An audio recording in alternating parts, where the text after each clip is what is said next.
Good morning students. आप हम first chapter complete कर चुके हैं तो अज आप अपना चैप्टर नंबर 2 स्टार्ट करांगे, that is fraction and decimals. हम फ्रैक्शंस देखो, आप पहले भी चैप्टर 6 क्लास 6 ਵਿੱਚ फ्रैक्शन चैप्टर पढ़ चुके हैं। फ्रैक्शनस का ਤੁਹਾਨੂੰ पता ही है की होंगे, जिस की होंगे एक मतलब कि कंप्लीट इक्वेशन दी हो फ्रैक्शनल फॉर्म से, जिमें डिनोमीनेटर न्यूमीनेटर अपॉन डिनोमीनेटर कोई भी टर्म दी हो, दैट इज़ फ्रैक्शनल टर्म। जिमें 9/4 एक फ्रैक्शन है, 3/5 फ्रैक्शन है, इदा ही ठीक है। उस तो बाद जिवें हम प्रॉपर फ्रैक्शन किहड़ी हुंदी है जिहदे विच if numerator is smaller than denominator, मतलब कि न्यूमीनेटर जिहड़ा उपर वाली टर्म है वो छोटी होवे डिनोमीनेटर तो। जिमें 3/8 3 8 तो छोटा है, 6/7 6 7 तो छोटा है, ठीक है। ये हो गया प्रॉपर फ्रैक्शन जिहदे न्यूमीनेटर डिनोमीनेटर नालों छोटा हुंदा है, ठीक है। हुण जिवें उस तो बाद आपां पढ़िए इंप्रॉपर फ्रैक्शनस किहड़ियां हुंदियां, if numerator is greater than denominator, मतलब जिहड़ा न्यूमीनेटर की टर्म है डिनोमीनेटर तो वड्डी होवे। जिवें 6/5 9/4 9 वड्डा है 4 छोटा है, ठीक है। ये हो गया इंप्रॉपर फ्रैक्शनस। उस तो बाद आपां पढ़िया मिक्सड फ्रैक्शन किदां दे हुंदे, इदां दियां फॉर्म्स 2/3 कुछ ऐदा, मतलब जिस 3 टर्म्स होंगे जो आप डिवाइड करके लिखना, आप इस फॉर्म से डिवाइड करके चैक करते ना, जो नीचे रिमाइंडर बच जाए तो उन्होंने इस तरह लिख दें। ये होंगे मिक्सड फ्रैक्शन। उस तो बाद होंगे लाइक फ्रैक्शनस किहड़ियां होंदियां जिन्हां दा डिनोमीनेटर सेम होवे। जिवें 1/4 2/4 ये दोनों लाइक फ्रैक्शनस आ, डिनोमीनेटर्स आर सेम। उस तो बाद होंगे अपने कोले अनलाइक फ्रैक्शनस किहड़ियां, फ्रैक्शनस हैविंग डिफरेंट डिनोमीनेटर, जिन्हां दे डिनोमीनेटर्स डिफरेंट होन as compare to each other. जिवें 1/2 3/4 5/6 2 4 एंड 6 तीनों डिफरेंट आ, दैट आर अनलाइक फ्रैक्शनस जिन्हां दे डिनोमीनेटर्स डिफरेंट हुंदे आ। हुण ये तो हो गया अपने फ्रैक्शनस बारे थोड़ी जी इंट्रोडक्शन, जिहड़ी तुसीं फ्रैक्शनस बारे पहला भी पढ़िया होया कि proper improper mixed like unlike fractions किहड़े हुंदे आ। हुण आपां इन्हां दे बेसिस ते चैप्टर दी एक्सरसाइज 2.1 स्टार्ट करांगे। हुण देखो अपनी फर्स्ट एक्सरसाइज है, दैट इज़ एक्सरसाइज 2.1। उनका फर्स्ट पार्ट अपन की कह रहे हैं, write each of the following fractions into lowest term मतलब कि जी अपन फ्रैक्शन दी होवे उन्होंने सॉल्व करके कुछ सिंपलेस्ट फॉर्म से कन्वर्ट करना। कुछ हैव जी फॉर्म्स जिन्होंने गां आप नहीं सॉल्व कर सकते, इदा ही करते होंगे ना।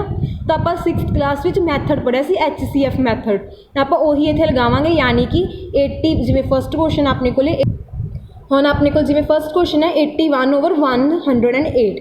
आप HCF मैथड्स की करते सी, दोनों का उपर वाली टर्म न्यूमीनेटर एंड नीचे वाली टर्म दैट इज़ डिनोमीनेटर, दोनों का ही HCF कर लाँगे। मतलब पहले 81 नूं सॉल्व किया, फिर 108 नूं सॉल्व किया, दोनों का HCF कढ़ांगे, यानी कि दोनों का हाईएस्ट कॉमन फैक्टर जिहड़े दोनों च कॉमन आ। फर्स्ट में सीगे 3 × 3 × 3 × 3, यानी कि 3 4 टाइम्स लिख लिया। 108 में के 2 × 2 3 × 3 × 3। हम दोनों कॉमन देख लो, एक तो 3 3 3 3 तीन बारी 3 कॉमन सी, इसलिए आप एक एक करके लिख लिया। 3 × 3 × 3 3 3 ज़ा 9 9 3 ज़ा 27। तो आप इन्हों मल्टीप्लाई करके लिख लिया 27। तो आप की करा हम ये की करते हैं, तो आप जो न्यूमीनेटर तो denominator we will divide numerator and denominator by 27 की अपना जो आप हाईएस्ट कॉमन फैक्टर सॉल्व किया। तो आप लिखा 81/108 is equals to 81/108 divided by 27 जो अपना HCF आया, ठीक है। उन्होंने ऊपर नीचे डिवाइड कर देंगे, तो डिवाइड करके इन्हू सॉल्व करता। 81 नूं 27 नाल डिवाइड किया 3 एंड 108 नूं 27 नाल डिवाइड किया 4। तो आप इन्होंने यही कहा सी लोएस्ट टर्म च कन्वर्ट करो, तो अपने को लोएस्ट टर्म की बन गई, दैट इज़ 3/4। तो लोएस्ट टर्म अपने को होगी 3/4। यही यदा आंसर हो गया। समझ गए किद्दां कीता आपां HCF मैथड आप 6th क्लास च भी कीता सी, दोनों नूं सॉल्व करके आह HCF कर लेना, हाईएस्ट कॉमन फैक्टर। जिन्ना हाईएस्ट कॉमन फैक्टर आया 27 आया, जिवें इहदे विच उहनूं की करांगे divide, we divide numerator and denominator by 27। जिन्ना HCF आऊगा उन्होंने आप डिवाइड कर देंगे। 81 तो 108 नूं डिवाइड करता ऊपर नीचे 27 नाल, आंसर बन गया 3/4। तो वही अपनी लोएस्ट टर्म बन जाती है। समझ गए, ये सी फर्स्ट पार्ट, फर्स्ट क्वेश्चन का फर्स्ट पार्ट समझ गए। हुण आपां इहदा हम सैकेंड पार्ट सॉल्व करते हैं, दैट इज़ 16/48। बिल्कुल सेम HCF ਕੱਢਾਂਗੇ 16 ਐਂਡ 48 ਨੂੰ ਸੋਲਵ ਕਰਕੇ ਹਾਈਐਸਟ ਕਾਮਨ ਫੈਕਟਰ ਜਿਹੜਾ ਵੀ ਕਾਮਨ ਹੋਣਗੇ ਦੋਨਾਂ 'ਚ ਉਹਨਾਂ ਨੂੰ ਸੋਲਵ ਕਰ ਲਾਂਗੇ। ਜਿਵੇਂ ਇਹਦੇ 'ਚ ਆਪਾਂ ਨੂੰ 4 ਟਾਈਮਸ 2 ਕਾਮਨ ਆਇਆ, ਉੱਪਰ ਤੇ ਨੀਚੇ ਇੱਕ ਵਾਰੀ ਕਾਮਨ ਕੱਢ ਕੇ ਉਹਨੂੰ ਇੱਕ ਵਾਰ ਲਿਖ ਲੈਣਾ, ਇੱਕ then and then 1 2 3 and 4 2 2s are 4 4 2s are 8 8 2s are 16 ठीक है 16 बन गया। डैट मीन्स आप इदा मल्टीप्लाई करना 2 into 2 that is 4 4 into 2 8 8 into 2 16 answer is 16। So again we divide numerator and denominator by 16 आप न्यूमीनेटर ते डिनोमीनेटर ਨੂੰ 16 ਨਾਲ डिवाइड करांगे। तो देखो हम 16 बाय 48 ਨੂੰ डिवाइड कर लांगे 16 ਨਾਲ क्योंकि 16 अपना HCF आया सी तो आप इनू सॉल्व किया 16 ਨੂੰ 16 ਤੇ डिवाइड किया दैट इज 1 48 ਨੂੰ 16 ਤੇ डिवाइड किया दैट इज 3 तो लोएस्ट टर्म अपने को बन गई 1/3 तो अपने को लोएस्ट टर्म इनू डिवाइड करके सॉल्व करते हैं आप तो जो भी बनूगी अपना लोएस्ट टर्म आंसर होगा। समझ आ गया किवें करते हैं आप ये ईजी है ना। तो हुण इहदा थर्ड एंड फोर्थ पार्ट बिल्कुल सेम है HCF कड्डो दैन HCF आया जो उन्होंने डिवाइड कर देना तो फिर आंसर आ जाएगा। अगेन एदा भी HCF कड्डो तो डिवाइड कर दो जो भी आंसर आया वो अपनी लोएस्ट टर्म होगी। ये 2 क्वेश्चन यानी कि हुण तुहाडा की हो गया होमवर्क। ओके हुण आपां करदे हां second part. Now let's do second part. Second part की अपनी हैडिंग है अपने कोले कंपेयर द फ्रैक्शनस यानी कि अपन जो भी फ्रैक्शनस दित्तियां उन्होंने कंपेयर करना। कंपेयर का मतलब होंदा ग्रेटर केड़ी है लोएस्ट केड़ी है इदा होंदा। ओके तो अपन जी आ क्वेश्चन दिते हैं जिमें फस्ट पार्ट दिता ना 6/7 एंड 4/9 इन्हां दोनों चों दसना केड़ी ग्रेटर है। हुण तुहानूं याद है आप 6th क्लास भी कीता सी कि जदों अपने कोल डिनोमीनेटर जिहड़ा 7 एंड 9 ये 2 डिनोमीनेटर्स आ डिफरेंट आ जिन्नी देर डिनोमीनेटर सेम नहीं होंदे आप नहीं दस सकते कि टर्म वड्डी है। जेकर अपने को सीधा इदा हो 1/2 3/2 उस तो पता है कि न्यूमीनेटर देख लाँगे 3 वड्डा यानी कि आ ग्रेटर होगी बट ये डिनोमीनेटर सेम होने चाहिए एक इवें सॉल्व करने लिए। बट आपको क्वेश्चन डिनोमीनेटर का डिफरेंट दिता है दैट इज एक 6 है ओ सॉरी 6/7 है तो डिनोमीनेटर हो गया 7 एक है 4/9 डिनोमीनेटर है 9 7 एंड 9 दोनों डिफरेंट आ तो आप इन्होंने पहला डिनोमीनेटर सेम करांगे। डिनोमीनेटर किवें सेम करने LCM ले लाँगे 7 एंड 9 का 7 ते 9 सिंपली मल्टीप्लाई किया 63 ठीक है। हुण देखो पहले 6/7 लिता 6/7 इन्हां दोनों का हुण 63 बनाना वा डिनोमीनेटर तो 7 नूं एवं किहड़े नंबर नाल मल्टीप्लाई करांगे कि 63 बन जाए दैट इज़ 9 7 नूं 9 नाल मल्टीप्लाई किया तो 63 हुंदा तो 7 नूं 9 नाल अगर नीचे मल्टीप्लाई कर रहे हैं जी टर्म उही उपर न्यूमीनेटर नाल मल्टीप्लाई करनी है तो मल्टीप्लाई कर दो 6 × 9 एंड 7 × 9 दोनों नूं मल्टीप्लाई करके अपने को बन गया 54/63 ये होगी एक टर्म। सैकेंड टर्म की अपने को 4/9 4/9 का हुण डिनोमीनेटर 63 बनाना तो फिर हम 9 नूं देखो कि मल्टीप्लाई करांगे कि 63 आवे 9 7 are 63 तो ऊपर नीचे न्यूमीनेटर एंड डिनोमीनेटर नूं सेम टर्म नाल मल्टीप्लाई करते हैं तो दोनों नूं मल्टीप्लाई करके बन गया 28/63। हम देखो अपने को एक टर्म बन गई 54/63 एक बन गई 28/63। हम इन्हां दे डिनोमीनेटर सेम हो गए।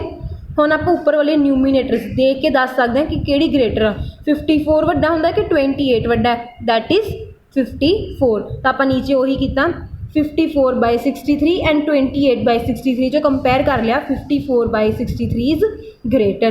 हुण आपां नूं उन्होंने तो क्वेश्चन ये नंबर नहीं दिते 54/63 एंड 28/63 आपां नूं क्वेश्चन की दिता सीगा 6/7 एंड 4/9 तो आप इन्हां दोनों के विच कंपेयर करके दसना से इसलिए आप चेंज करता 54/63 कितों बनिया सी 6/7 तो आप लिख लिया 6/7 ग्रेटर का साइन उवें तो 28/63 कितों बनया 4/9 तो 4/9 लिखता तो अपने को रियल आंसर बन गया 6/7 इज़ ग्रेटर दैन 4/9। समझ गए है ईजी है ना मतलब कि हुण अपन समझ लग गया कि किवें कंपेयर करना। पहला डिनोमीनेटर सेम करने हैं डिनोमीनेटर सेम करन तो बाद फिर देख लेना न्यूमीनेटर च किहड़ी टर्म वड्डी आ वो सी 54 दी 54/63 यानी कि वो ग्रेटर हो गया। फिर हुण अपन ये तो नहीं दसने सीगे इसलिए आप इन्हां दे ओरिजिनल्स भी लैते कित्थों ये बने आ दैट इज़ 6/7 एंड 4/9 तो आप 6/7 इज़ ग्रेटर दैन 4/9 बनाता ठीक है। वो तो सीगा हुण अपना फर्स्ट पार्ट जिस कंपेयर करना सी। हुण सैकेंड पार्ट भी उवें ही है कंपेयर करना ਹੁਣ ਟਰਮ ਕੀ ਆਪਣੇ ਕੋਲ 7/9 ਐਂਡ 13/25 ਇਹਨਾਂ ਦੋਨਾਂ 'ਚ ਕੰਪੇਅਰ ਕਰਨਾ। ਹੁਣ ਪਹਿਲੇ ਚੈੱਕ ਕਰ ਲਓ ਕਿ ਕੀ ਡਿਨੋਮੀਨੇਟਰ ਸੇਮ ਹੈ, ਜਾਂ ਫਿਰ ਤਾਂ ਆਪਾਂ ਸਿੱਧਾ ਹੀ ਦੱਸ ਦਾਂਗੇ ਕਿਹੜੀ ਗ੍ਰੇਟਰ ਹੈ, ਬਟ ਨਹੀਂ, ਇੱਥੇ ਇੱਕ ਡਿਨੋਮੀਨੇਟਰ ਹੈ 6 ਐਂਡ ਇੱਕ ਹੈ 25, ਤਾਂ ਦੈਟ ਮੀਨਸ ਇਹ ਦੋਨੋਂ ਫਿਰ ਡਿਨੋਮੀਨੇਟਰਸ ਡਿਫਰੈਂਟ ਆ। ਆਪਾਂ ਇਹਨਾਂ ਦਾ ਐਲਸੀਐਮ ਲੈ ਲਾਂਗੇ 6 ਐਂਡ 25, ਯਾਨੀ ਕਿ 6 ਨੂੰ 25 ਨਾਲ ਮਲਟੀਪਲਾਈ ਕੀਤਾ ਤਾਂ ਆਪਣੇ ਕੋਲ ਆਨਸਰ ਹੁੰਦਾ 150। ਇਹਨਾਂ ਦੋਨਾਂ ਨੂੰ ਮਲਟੀਪਲਾਈ ਕੀਤਾ ਤੇ ਆਨਸਰ ਆ ਗਿਆ 150। ਹੁਣ ਆਪਾਂ ਕੀ ਬਣਾਉਣਾ, ਡਿਨੋਮੀਨੇਟਰ 150 ਬਣਾਉਣਾ। 7/6 ਨੂੰ ਪਹਿਲੇ ਮਲਟੀਪਲਾਈ ਐਫ ਜੀ ਟਰਮ ਨਾਲ ਕਰਨਾ ਹੈ ਕਿ 150 ਬਣੇ ਡਿਨੋਮੀਨੇਟਰ, ਤਾਂ 6 ਨੂੰ ਕਿਹਦੇ ਨਾਲ ਮਲਟੀਪਲਾਈ ਕਰਾਂਗੇ ਕਿ 150 ਬਣੇ, ਦੈਟ ਇਜ਼ 25। 25 ਨੂੰ ਇਕੱਲੇ ਡਿਨੋਮੀਨੇਟਰ ਨਾਲ ਨਹੀਂ ਮਲਟੀਪਲਾਈ ਕਰਨਾ ਹੁੰਦਾ, ਜਿਹੜੀ ਵੀ ਟਰਮ ਨਾਲ ਆਪਾਂ ਫਰੈਕਸ਼ਨ 'ਚ ਮਲਟੀਪਲਾਈ ਕਰਦੇ ਹਾਂ ਉਹ ਡਿਨੋਮੀਨੇਟਰ ਐਜ਼ ਵੈਲ ਐਜ਼ ਨਿਊਮੀਨੇਟਰ ਦੋਨਾਂ ਨਾਲ ਹੀ ਮਲਟੀਪਲਾਈ ਹੁੰਦੀ ਆ। ਤਾਂ ਇੱਥੇ ਕੀ ਕਰਾਂਗੇ ਆਪਾਂ 7/6 ਮਲਟੀਪਲਾਈ 25/25 ਮਲਟੀਪਲਾਈ ਕੀਤਾ, ਬਣ ਗਿਆ 175/150। ਇਹ ਤਾਂ ਆਪਣੇ ਕੋਲ ਇੱਕ ਟਰਮ ਬਣ ਗਈ। ਹੁਣ ਆਪਾਂ ਸੈਕਿੰਡ ਟਰਮ ਬਣਾਵਾਂਗੇ, ਦੈਟ ਇਜ਼ 13/25। ਇਹਨੂੰ ਆਪਾਂ ਹੁਣ ਇਹਦਾ ਵੀ ਫਿਰ ਡਿਨੋਮੀਨੇਟਰ 150 ਬਣਾਉਣਾ, ਤਾਂ 25 ਨੂੰ ਐਫ ਜੀ ਕਿਹੜੀ ਟਰਮ ਨਾਲ ਮਲਟੀਪਲਾਈ ਕਰਾਂਗੇ ਕਿ 150 ਬਣ ਜੇ, ਦੈਟ ਇਜ਼ 6। ਤਾਂ ਹੁਣ ਜੇ ਤੁਸੀਂ ਇੱਥੇ ਸੋਚੋ ਟ੍ਰਿਕੀ ਪਾਰਟ ਕੀ ਹੈ, ਜਦੋਂ ਆਪਾਂ ਮਲਟੀਪਲਾਈ ਕਰਦੇ ਹਾਂ ਐਲਸੀਐਮ ਲੈਣ ਲੱਗੇ 6 ਅਤੇ 25 ਨੂੰ ਤਾਂ 150 ਬਣਦਾ। 6 ਕੀ ਹੈ ਫਸਟ ਵਾਲੀ ਟਰਮ ਦਾ ਡਿਨੋਮੀਨੇਟਰ, 25 ਕੀ ਹੈ ਸੈਕਿੰਡ ਵਾਲੀ ਟਰਮ ਦਾ ਡਿਨੋਮੀਨੇਟਰ। ਇਹਨਾਂ ਦੋਨਾਂ ਨੂੰ ਹੀ ਮਲਟੀਪਲਾਈ ਕਰਕੇ ਆਪਣੇ ਕੋਲ ਬਣਿਆ ਨਾ 150। ਤਾਂ ਆਪਾਂ ਇੱਥੇ ਸੋਲਵ ਕਰਨ ਲੱਗੇ ਵੀ ਐਵੇਂ ਹੀ ਕਰ ਸਕਦੇ ਹਾਂ। ਜਦੋਂ 6 ਹੈ ਡਿਨੋਮੀਨੇਟਰ ਉਹਨੂੰ 25 ਨਾਲ ਮਲਟੀਪਲਾਈ ਕਰ ਦਿਓ, 25 ਆ ਤਾਂ 6 ਨਾਲ, ਜ਼ਿਆਦਾ ਫਾਈਂਡ ਆਊਟ ਕਰਨ ਦੀ ਵੀ ਜ਼ਰੂਰਤ ਨਹੀਂ, ਈਜ਼ੀ ਹੈ ਨਾ ਇੱਦਾਂ ਸੋਲਵ ਕਰਨਾ ਵੀ, ਠੀਕ ਹੈ। ਤਾਂ ਸਿੰਪਲੀ 25 ਨੂੰ 6 ਨਾਲ ਮਲਟੀਪਲਾਈ ਕੀਤਾ 150 ਬਣ ਗਿਆ। ਜੇ 6 ਡਿਨੋਮੀਨੇਟਰ 'ਚ ਮਲਟੀਪਲਾਈ ਹੋਇਆ ਤਾਂ ਨਿਊਮੀਨੇਟਰ 'ਚ ਵੀ 6 ਨਾਲ ਮਲਟੀਪਲਾਈ ਕਰਾਂਗੇ, ਦੈਟ ਮੀਨਸ 78/150 ਬਣ ਗਿਆ ਆਪਣੇ ਕੋਲੇ। ਤਾਂ ਹੁਣ ਇਹਨਾਂ ਦੋਨਾਂ ਵਿੱਚ ਕੰਪੈਰੀਜ਼ਨ ਹੋ ਸਕਦਾ ਕਿਉਂਕਿ ਡਿਨੋਮੀਨੇਟਰ ਦਾ ਸੇਮ ਹੋ ਗਿਆ ਆਪਣੇ ਕੋਲ। ਨਿਊਮੀਨੇਟਰ 'ਚ ਦੇਖ ਲਾਂਗੇ ਕਿਹੜੀ ਗ੍ਰੇਟਰ ਆ, ਦੈਟ ਇਜ਼ ਚੈੱਕ ਕਰੋ 175 ਅਤੇ 78 ਦੋਨਾਂ 'ਚੋਂ ਗ੍ਰੇਟਰ ਹੈ 175। ਤਾਂ ਆਪਾਂ ਇੱਥੇ ਲਿਖਤਾ 175/150 ਇਜ਼ ਗ੍ਰੇਟਰ ਦੈਨ 78/150। ਹੁਣ ਇਹਨਾਂ ਦੇ ਓਰੀਜਨਲਸ ਲਿਖਣੇ ਆ, ਦੈਟ ਮੀਨਸ 175/150 ਕਿਤੋਂ ਬਣਿਆ ਸੀ, ਆ ਦੇਖੋ 7/6 ਤੋਂ, ਤਾਂ ਆਪਾਂ ਲਿਖਤਾ 7/6 ਇਜ਼ ਗ੍ਰੇਟਰ ਦੈਨ 13/25। ਠੀਕ ਹੈ, ਸਮਝ ਲੱਗ ਗਿਆ, ਈਜ਼ੀ ਪਾਰਟ ਹੈ ਨਾ। ਹੁਣ ਇਹ ਹੋ ਗਿਆ ਆਪਣਾ ਸੈਕਿੰਡ ਪਾਰਟ ਕੰਪਲੀਟ। ਹੁਣ ਦੇਖੋ ਥਰਡ ਪਾਰਟ ਬਿਲਕੁਲ ਸੇਮ ਹੈ ਨਾ, 9/16 ਐਂਡ 13/24 ਡਿਨੋਮੀਨੇਟਰਸ ਡਿਫਰੈਂਟ ਆ, ਰਾਈਟ। ਤਾਂ ਫਿਰ ਆਪਾਂ ਐਲਸੀਐਮ ਲਵਾਂਗੇ ਐਂਡ ਦੈਨ ਇਹਨਾਂ ਨੂੰ ਕੰਪੇਅਰ ਕਰਕੇ ਸੋਲਵ ਕਰ ਦਾਂਗੇ। ਤਾਂ ਇਹ ਇੱਕ ਕੁਐਸਚਨ ਤੁਸੀਂ ਖੁਦ ਤੋਂ ਕਰਿਓ, ਇਹ ਹੈ ਤੁਹਾਡਾ ਹੋਮਵਰਕ, ਓਕੇ।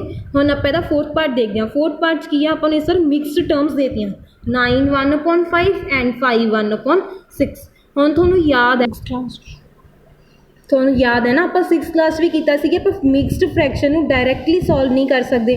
ਮਿਕਸਡ ਫ੍ਰੈਕਸ਼ਨ ਨੂੰ ਪਹਿਲੇ ਇੰਪਰੋਪਰ 'ਚ ਕਨਵਰਟ ਕਰਨਾ ਪੈਂਦਾ ਐਂਡ ਦੈਨ ਆਪਾਂ ਉਹਨੂੰ ਸੋਲਵ ਕਰਾਂਗੇ। ਸੇਮ ਆਪਾਂ ਫਿਰ ਇੱਥੇ ਪ੍ਰੋਸੀਜਰ ਲਾਵਾਂਗੇ। 9 1/5 ਆ, ਇਹਨੂੰ ਕਨਵਰਟ ਕਰੋ ਇੰਪਰੋਪਰ ਟਰਮਸ। ਕਿਵੇਂ ਕਰਦੇ ਨੇ, 9 × 5 ਉੱਪਰ ਵਾਲੀ ਜਿਹੜਾ ਨਿਊਮੀਨੇਟਰ ਬਚਿਆ +1 ਡਿਵਾਈਡਿਡ ਬਾਈ 5। 9 × 5 ਇਜ਼ 45 +1 46/5।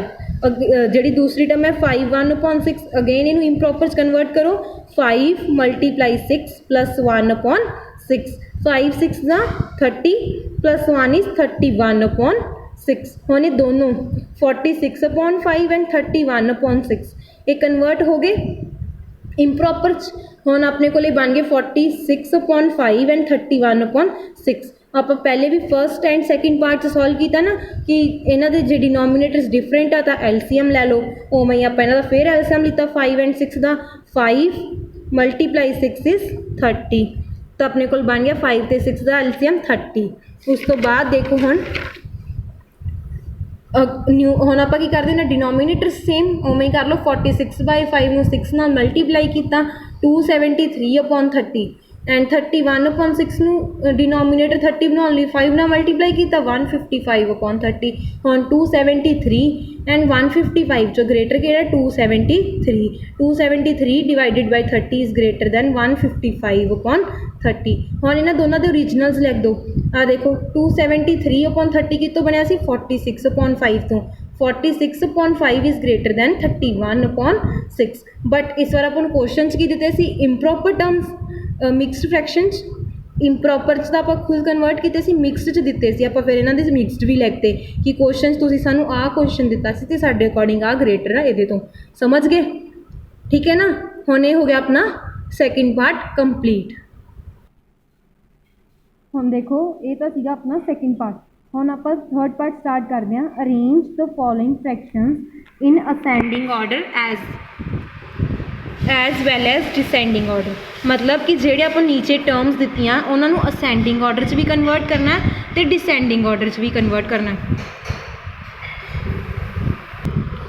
ਹੁਣ ਜਿਹੜੀਆਂ ਵੀ ਆਪਾਂ ਟਰਮਸ ਦਿੱਤੀਆਂ ਉਹਨੂੰ ਅਸੈਂਡਿੰਗ 'ਚ ਐਜ਼ ਵੈਲ ਐਜ਼ ਡਿਸੈਂਡਿੰਗ ਦੋਨਾਂ 'ਚ ਕਨਵਰਟ ਕਰਨਾ।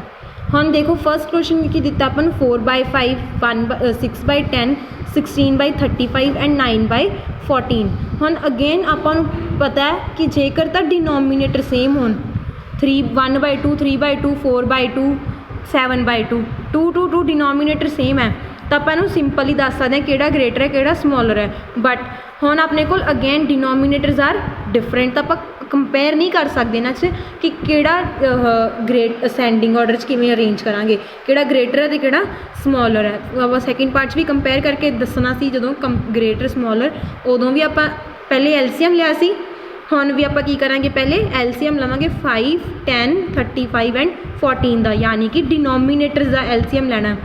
ਐਲਸੀਐਮ ਲਿੱਤਾ ਆਪਾਂ 5 10 35 ਐਂਡ 14। ਤੁਹਾਨੂੰ ਪਤਾ ਸਭ ਤੋਂ ਪਹਿਲਾਂ ਆਪਾਂ ਲੋਐਸਟ ਟਰਮ 'ਤੇ ਚੈੱਕ ਕਰਨਾ ਹੁੰਦਾ, ਦੈਟ ਇਜ਼ 2। ਕੋਈ ਵੀ ਇਹਨਾਂ 'ਚੋਂ ਮਤਲਬ ਜਿਹੜੀਆਂ ਟਰਮਸ 2 'ਤੇ ਜਾਂਦੀਆਂ ਉਹ ਚੈੱਕ ਕਰ ਲਾਂਗੇ। 10 ਐਂਡ 14 ਹੀ ਜਾਂਦੇ ਆ, 5 ਐਜ਼ ਇਟ ਇਜ਼ ਲਿਖ ਲਿਆ 10 2 ਦੇ ਟੇਬਲ 'ਤੇ 5 'ਤੇ, 35 ਐਜ਼ ਇਟ ਇਜ਼ 14 2 ਦੇ ਟੇਬਲ 'ਤੇ 7 'ਤੇ। ਹੁਣ ਆਪਣੇ ਕੋਲ ਸਾਰੀਆਂ ਟਰਮਸ 2 ਤੋਂ ਬਾਅਦ 2 'ਤੇ ਤਾਂ ਜਾਂਦੀਆਂ ਨਹੀਂ, ਚੈੱਕ ਹੋ ਗਈਆਂ। 3 'ਤੇ ਚੈੱਕ ਕਰ ਲਈ, 3 'ਤੇ ਵੀ ਨਹੀਂ ਜਾਂਦੀਆਂ ਤਾਂ ਸਿੱਧਾ 5 'ਤੇ ਜਾ ਰਹੀਆਂ। 5 1 is 5 5 1 is 5 5 7 ਆ 35 7 ਐਜ਼ ਇਟ ਇਜ਼। ਹੁਣ 5 ਤੋਂ ਬਾਅਦ 7 'ਤੇ ਐਂਡ 'ਤੇ 2 ਟਰਮ 7 ਬਚ ਗਏ, 7 'ਤੇ ਸਿੱਧਾ ਕਰਤਾ 1 1 1 ਐਂਡ 1। ਤਾਂ ਆਪਣੇ ਕੋਲ LCM of 5 10 35 and 14 will be 2 multiply 5 multiply 7 that is 70 70। ਆਪਣੇ ਕੋਲ ਐਲਸੀਐਮ ਬਣ ਗਿਆ 70। 2 ਨੂੰ 5 ਨਾਲ ਹੁਣ ਆਪਣੇ ਕੋਲ ਐਲਸੀਐਮ ਆ ਗਿਆ 70। ਤਾਂ ਆਪਾਂ ਕੀ ਕਰਾਂਗੇ, ਸਾਰਿਆਂ ਦੇ ਡਿਨੋਮੀਨੇਟਰਸ ਪਹਿਲਾਂ 70 70 ਬਣਾਵਾਂਗੇ। 4/5 ਦਾ 70 ਡਿਨੋਮੀਨੇਟਰ ਬਣਾਵਾਂਗੇ, 6/10 ਦਾ 16/35 ਦਾ ਐਂਡ 9/14 ਦਾ। ਜੀ ਫਸਟਲੀ ਆਪਾਂ ਬਣਾਵਾਂਗੇ 4/5 ਦਾ। 4/5 ਦਾ ਡਿਨੋਮੀਨੇਟਰ 70 ਬਣਾਉਣਾ ਤਾਂ ਦੇਖੋ ਪਹਿਲਾਂ ਕਿ 5 ਨੂੰ ਕੀ ਨਾ ਮਲਟੀਪਲਾਈ ਕਰਾਂਗੇ ਕਿ 70 ਬਣ ਜੇ। ਉਹ ਆਪਾਂ ਚੈੱਕ ਕੀਤਾ 5 ਨੂੰ ਜਦੋਂ 40 ਨਾਲ ਮਲਟੀਪਲਾਈ ਕਰਦੇ ਹਾਂ ਤਾਂ 70 ਬਣਦਾ। 5 ਮਲਟੀਪਲਾਈ 14 ਇਜ਼ 70। ਜੇ ਡਿਨੋਮੀਨੇਟਰ ਨਾਲ 14 ਨੂੰ ਮਲਟੀਪਲਾਈ ਕੀਤਾ ਤਾਂ ਨਿਊਮੀਨੇਟਰ ਨਾਲ ਵੀ ਕਰਨਾ, ਤਾਂ ਆਪਾਂ 14 ਨੂੰ 4 ਨਾਲ ਮਲਟੀਪਲਾਈ ਕੀਤਾ ਦੈਟ ਇਜ਼ 56 70। ਸਿਮਿਲਰਲੀ ਹੁਣ ਆਪਾਂ 6/10 ਦਾ ਡਿਨੋਮੀਨੇਟਰ ਬਣਾ ਲਿਆ 70। 6/10 ਨੂੰ ਕਿਹਦੇ ਨਾਲ ਮਲਟੀਪਲਾਈ ਕਰੀਏ ਕਿ 70 ਆਵੇ। 10 ਨੂੰ 7 ਨਾਲ ਮਲਟੀਪਲਾਈ ਕੀਤਾ ਇਜ਼ 70, 6 ਨੂੰ 7 ਨਾਲ ਮਲਟੀਪਲਾਈ ਕੀਤਾ ਇਜ਼ 42। ਹੁਣ ਅੱਗੇ ਦੇਖੋ ਥਰਡ ਟਰਮ ਸੀ ਨਾ ਆਪਣੇ ਕੋਲ 16/35। 35 ਨੂੰ ਕਿਹਦੇ ਨਾਲ ਮਲਟੀਪਲਾਈ ਕਰੀਏ ਕਿ 70 ਬਣ ਜੇ ਦੈਟ ਇਜ਼ 35 ਮਲਟੀਪਲਾਈ 2। 16 ਵੀ ਮਲਟੀਪਲਾਈ ਕਰਾਂਗੇ ਸੇਮ ਸਿਮਿਲਰਲੀ 2 ਨਾਲ। ਅਗਰ ਜੇ ਡਿਨੋਮੀਨੇਟਰ 2 ਨਾਲ ਮਲਟੀਪਲਾਈ ਕੀਤਾ ਤਾਂ ਨਿਊਮੀਨੇਟਰ ਵੀ 2 ਨਾਲ। 16 2 ਆ 32 32/70 ਐਂਡ ਲਾਸਟ ਟਰਮ ਆਪਣੇ ਕੋਲ ਸੀ 9/14। 9/14 ਨੂੰ ਕਿਹਦੇ ਨਾਲ ਮਲਟੀਪਲਾਈ ਕਰਾਂਗੇ ਕਿ 70 ਬਣ ਜੇ, ਯਾਨੀ 14 ਨੂੰ 5 ਨਾਲ ਮਲਟੀਪਲਾਈ ਕੀਤਾ ਤਾਂ 70 ਹੁੰਦਾ, ਤਾਂ 9 ਨੂੰ 5 ਨਾਲ ਵੀ ਮਲਟੀਪਲਾਈ ਕਰਨਾ ਪਊਗਾ ਦੈਟ ਇਜ਼ 45। ਤਾਂ ਆਪਣੇ ਕੋਲ 4 ਫ੍ਰੈਕਸ਼ਨਸ ਬਣ ਗਈਆਂ। 56/70 ਜਿਨ੍ਹਾਂ ਦੇ ਡਿਨੋਮੀਨੇਟਰਸ ਹੁਣ ਆਪਾਂ ਸੇਮ ਕਰ ਲਏ, 42/70 32/70 ਐਂਡ 40/5/70। ਇਹ ਸਾਰਿਆਂ ਦੇ ਡਿਨੋਮੀਨੇਟਰਸ ਕਿੰਨੇ ਹੋ ਗਏ 70 70। ਦੈਟ ਮੀਨਸ ਹੁਣ ਆਪਾਂ ਕੰਪੇਅਰ ਕਰ ਸਕਦੇ ਹਾਂ ਕਿਹੜੀ ਟਰਮ ਗ੍ਰੇਟਰ ਹੈ ਕਿਹੜੀ ਹੈ ਸਮੋਲਰ। ਅਸੈਂਡਿੰਗ ਆਰਡਰ 'ਚ ਕੀ ਹੁੰਦਾ, ਸਭ ਤੋਂ ਪਹਿਲੇ ਛੋਟੀ ਫਿਰ ਵੱਡੀ ਫਿਰ ਵੱਡੀ ਟਰਮ ਲਗਾਉਂਦੇ ਆਪਾਂ। ਅਸੈਂਡਿੰਗ ਆਰਡਰ ਇਹੀ ਹੁੰਦਾ। ਤਾਂ ਅਸੈਂਡਿੰਗ ਆਰਡਰ ਲਈ ਸਭ ਤੋਂ ਪਹਿਲਾਂ ਛੋਟੀ ਟਰਮ ਦੇਖ ਲਓ ਇਹਨਾਂ ਚਾਰਾਂ 'ਚੋਂ ਕਿਹੜੀ ਆ, ਦੈਟ ਇਜ਼ 32। ਤਾਂ ਆਪਾਂ ਲਿਖ ਲਿਆ 32/70। ਫਿਰ ਉਸ ਤੋਂ ਬਾਅਦ 42/70 45/70 ਐਂਡ 56/70। ਇਹ ਤਾਂ ਆਪਾਂ ਖੁਦ ਬਣਾਏ ਸੀ ਜਿਨ੍ਹਾਂ ਦੇ ਡਿਨੋਮੀਨੇਟਰਸ ਆ 70 70। ਆਪਾਂ ਓਰੀਜਨਲ ਲਿਖਦੇ ਹੁੰਦੇ ਹਾਂ ਬਾਅਦ ਵਿੱਚ ਜਿਹੜੇ ਆਪਾਂ ਨੂੰ ਕੁਐਸਚਨ 'ਚ ਦਿੱਤੇ ਆ। ਤਾਂ ਆਪਾਂ ਲਿਖ ਲਏ 16/35 6/10 9/14 ਐਂਡ 4/5। ਇਹ ਤਾਂ ਹੋ ਗਿਆ ਆਪਣੇ ਅਸੈਂਡਿੰਗ ਆਰਡਰ। ਉਹਨਾਂ ਨੇ ਆਪਾਂ ਨੂੰ ਕਿਹਾ ਸੀ ਕੁਐਸਚਨ 'ਚ ascending as well as descending order ਦੋਨੋਂ ਹੀ ਸੋਲਵ ਕਰਨੇ ਆ।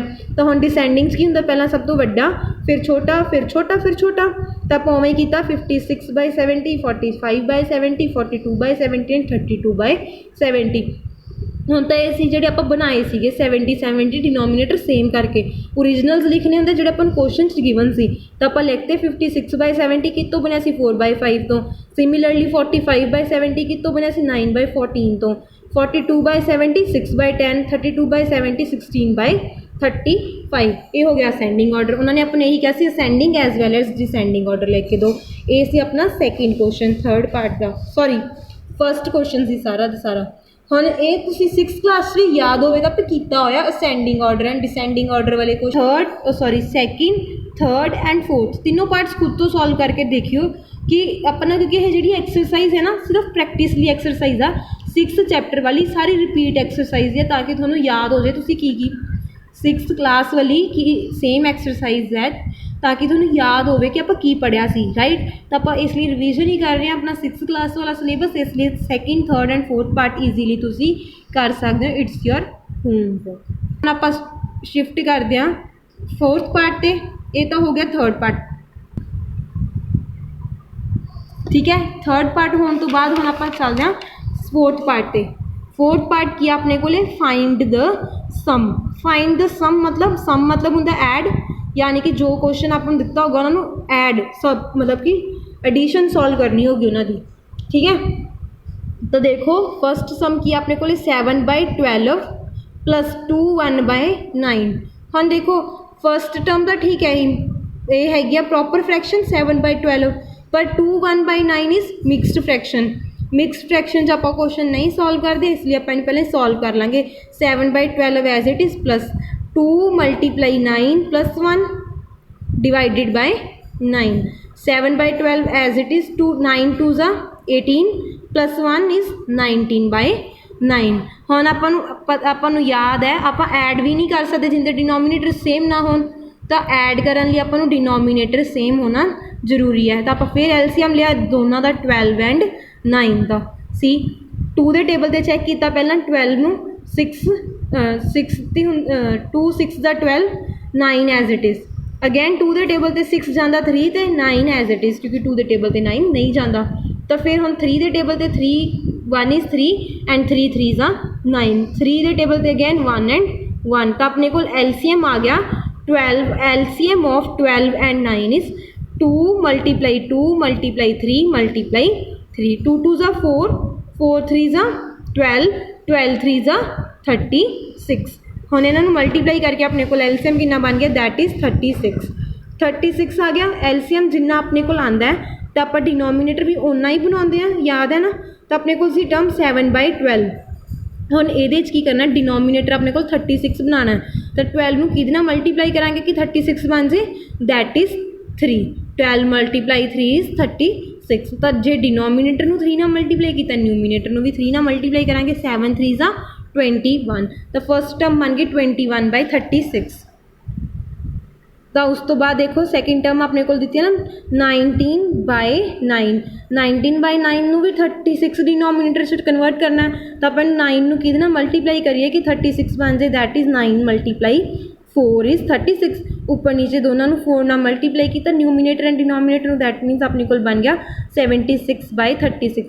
अपने को एक टर्म बनी है 21/36 एक बनी है 76/36 तो अपने को टोटल की बन गया 21/36 प्लस 76/36 डिनोमीनेटर सेम कर ले यानी कि हम जो डिनोमीनेटर सेम हो गए तो आप न्यूमीनेटर ऐड कर सकते हैं 76 ਤੇ 21 ਨੂੰ ऐड किया अपने को बन गया 97 डिनोमीनेटर एज इट इज़।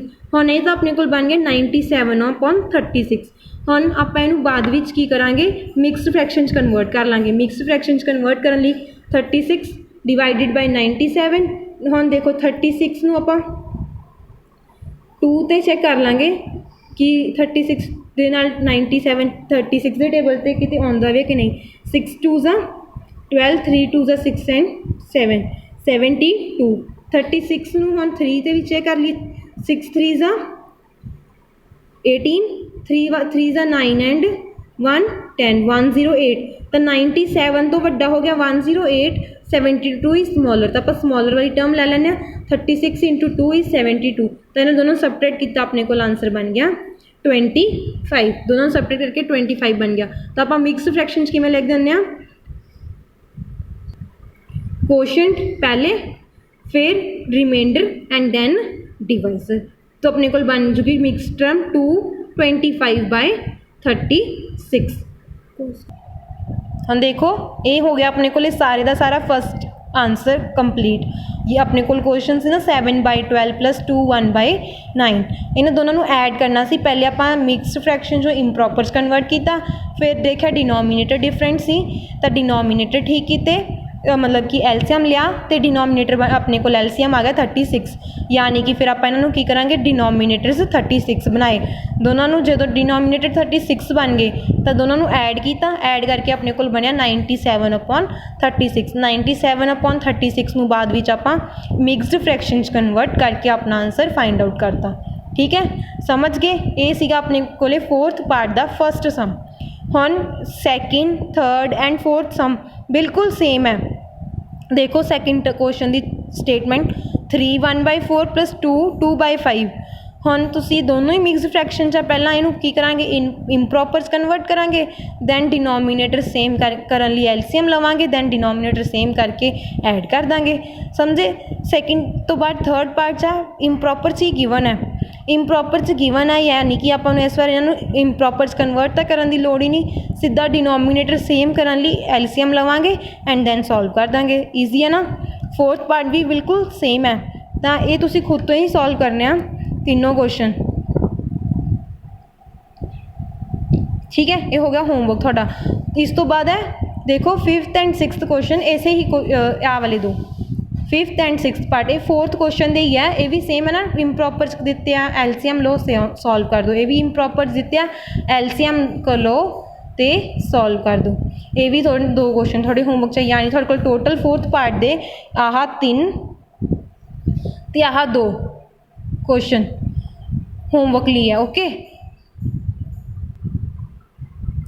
हुण आपां 5th पार्ट करते हैं। 5th पार्ट की है फाइंड द डिफरेंस। पहला आपां की कीता सी फाइंड द सम। सम मतलब हुंदा ऐड करना, डिफरेंस मतलब सबट्रैक्ट करना। हुण आपां उस जिहड़े भी क्वेश्चन दिते होणगे उन्हां नूं सबट्रैक्ट करना वा, तो let's do it.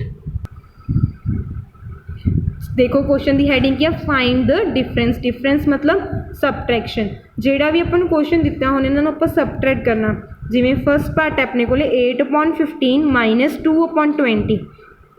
Again check करो denominator 15 and 20। Denominators are 15 and 20। तो आप नहीं सबट्रैक्ट कर सकते ना, क्योंकि डिनोमीनेटर्स डिफरेंट आ। तो आप ये फिर की करना पऊगा, एलसीएम लेना पऊगा। दैट इज़ देखो 15 एंड 20 का एलसीएम लिया पहला आप 2 के टेबल पर 20 जाता है, तो सब तो पहले 2 तो ही सॉल्व करेंगे, क्योंकि स्मॉलर टर्म तो ही स्टार्ट करना होंगे। आप एलसीएम लेना 15 एज इट इज़ 2 20 है जो 2 के टेबल पर that is 10। Again 2 15 as it is, क्योंकि 2 के टेबल पर नहीं जाता, तो 10 2 के टेबल पर जाता 5 से। हम देखो 5 एंड 15 दोनों 2 के टेबल पर तो जाते नहीं, 3 के टेबल पर चेक करा, 3 के टेबल पर गया 15 3 के टेबल पर 5 से 5 as it is. Again then check कर लेंगे 5 से 5 1 इज़ 5 एंड 5 1 इज़ 5। तो एलसीएम अपने को की बन गया, LCM of 15 and 20 is 2 × 2 3 × 5। 2 × 2 × 3 × 5 multiply किया, अपने को आंसर बन गया दैट इज़ 60। एलसीएम 60 आ गया, यानी कि आप जो डिनोमीनेटर्स हम 60 बनाने। फर्स्ट सी अपने को 8/15। आ देखो 8/15 8/15 का डिनोमीनेटर बनाना 60। 15 कि मल्टीप्लाई करिए कि answer will be 60 that is 4। 4 न्यूमीनेटर and denominator ने मल्टीप्लाई किया, 15 4 60 8 4 32। ये तो होगी फर्स्ट टर्म। सैकेंड टर्म का जो हसी अपने को 2/20 2/20 हम 60 डिनोमीनेटर बनाना, तो 20 कि मल्टीप्लाई करिए कि 60 बन जाए, दैट इज़ 20 × 3 तो 2 × भी 3 2 3 6 एंड 23 60। हम वो देखो 32/60 एंड 6/60 डिनोमीनेटर सेम हो गए, तो आप करेंगे 32/60 - 6/60 इज इक्वल्स टू 26/60। 32 जो 6 सबट्रैक्ट करता 26 60 एज इट इज़ रह गया। हम देखो 26 एंड 60 इन्हों सिंपलेस्ट फॉर्म कन्वर्ट किया जा सकता, दोनों 2 के टेबल पर भी जाते हैं, होर कि टेबल जाते 12 से सीधा जाते हैं, तो आप सीधा 12 ही कट कर दें 26 एंड 60 वेट नहीं ਆਪਾਂ ਇਹਨੂੰ 2 ਤੇ ਹੀ ਕੱਟ ਕਰਾਂਗੇ। 26 2 ਦੇ ਟੇਬਲ 'ਤੇ 13 'ਤੇ ਜਾਂਦਾ ਐਂਡ 16 2 ਦੇ ਟੇਬਲ 'ਤੇ ਕਿਤੇ ਜਾਂਦਾ 30 'ਤੇ। ਤਾਂ ਇਹਨਾਂ ਨੂੰ ਕੱਟ ਕੀਤਾ ਦੋਨਾਂ 2 ਦੇ ਟੇਬਲ 'ਤੇ ਸਿੰਪਲੈਸਟ ਫਾਰਮ ਆ ਗਈ ਆਪਣੇ ਕੋਲ 13/30। ਹੁਣ 13/30 ਗਾਂ ਕਿਸੇ ਦੇ ਵੀ ਟੇਬਲ 'ਤੇ ਇਕੱਠੇ ਕੱਟ ਨਹੀਂ ਹੋ ਰਹੇ, ਤਾਂ ਇਸ ਲਈ ਆਪਣੇ ਕੋਲ ਇਹਨੂੰ ਇੱਥੇ ਹੀ ਛੱਡ ਦਾਂਗੇ, ਇਸ ਤੋਂ ਅੱਗੇ ਨਹੀਂ ਸੋਲਵ ਹੋਊਗਾ ਇਹ ਸੀ ਆਪਣੇ ਕੋਲ। ਹੁਣ ਦੇਖੋ ਇਹ ਸੀ ਆਪਣੇ ਕੋਲ 5th ਪਾਰਟ ਦਾ ਫਸਟ ਕੁਐਸਚਨ, ਜਿਹਦੇ 'ਚ ਆਪਾਂ ਪਹਿਲੇ ਐਲਸੀਐਮ ਲਿਆ, ਫਿਰ ਡਿਨੋਮੀਨੇਟਰ ਸੇਮ ਕੀਤੇ ਐਂਡ ਦੈਨ ਸਬਟਰੈਕਟ ਕਰਕੇ ਜੋ ਵੀ ਆਂਸਰ ਹੈ ਦੈਟ ਮੀਨਸ ਆਪਣੇ ਕੋਲ ਆਂਸਰ ਆਇਆ ਸੀ 26/60, ਉਹਨੂੰ ਸੋਲਵ ਕੀਤਾ, ਸਿੰਪਲੈਸਟ ਫਾਰਮ 'ਚ ਕਨਵਰਟ ਕਰ ਲਿਆ 13/30, ਦੋਨੋਂ 2 ਦੇ ਟੇਬਲ 'ਤੇ ਕੱਟ ਕੀਤੇ ਸੀ। ਈਜ਼ੀ ਆ ਨਾ ਇਹ ਵੀ, ਇਹ ਆਪਾਂ ਪਹਿਲਾਂ ਹੀ ਕੁਐਸਚਨਸ ਕੀਤੇ ਹੋਏ ਆ। ਸੋ ਇਹਦਾ 2nd 3rd 4th 5th and 6th part, ਇਹ ਜਿਹੜੇ ਵੀ ਆ ਸਾਰੇ ਦੇ ਸਾਰੇ ਪਾਰਟਸ ਆ 2nd 3rd 4th 5th and 6th part, ਇਹ ਸਾਰੇ ਤੁਹਾਡੇ ਹੋਮਵਰਕ ਹੈ, ਤੁਸੀਂ ਖੁਦ ਤੋਂ ਸੋਲਵ ਕਰਨੇ ਆ। ਓਕੇ, ਅਗਰ ਕੋਈ ਕੁਐਸਚਨ ਨਹੀਂ ਸਮਝ ਲੱਗੂਗਾ ਉਹ ਮੇਰੇ ਤੋਂ ਪੁੱਛ ਲਿਓ, ਕੋਈ ਡਾਊਟ ਹੋਇਆ ਉਹ ਵੀ ਮੇਰੇ ਤੋਂ ਪੁੱਛ ਲਿਓ। ਅੱਜ ਆਪਾਂ ਇੰਨੇ ਹੀ ਪਾਰਟ ਸੋਲਵ ਕਰਾਂਗੇ 1 to 5। ਅੱਜ ਆਪਾਂ ਫਰੈਕਸ਼ਨਸ ਬਾਰੇ ਕੀਤਾ ਕੰਮ, ਤਾਂ ਹੁਣ ਜਿਹੜਾ ਤੁਹਾਨੂੰ ਹੋਮਵਰਕ ਮਿਲਿਆ ਉਹ ਤੁਸੀਂ ਵਧੀਆ ਤਰ੍ਹਾਂ ਸੋਲਵ ਕਰਨਾ, ਅਤੇ ਜਿਹੜਾ ਕੁਛ ਨਹੀਂ ਪਤਾ ਚੱਲੂਗਾ ਉਹ ਤੁਸੀਂ ਮੇਰੇ ਤੋਂ ਪੁੱਛ ਲਿਓ।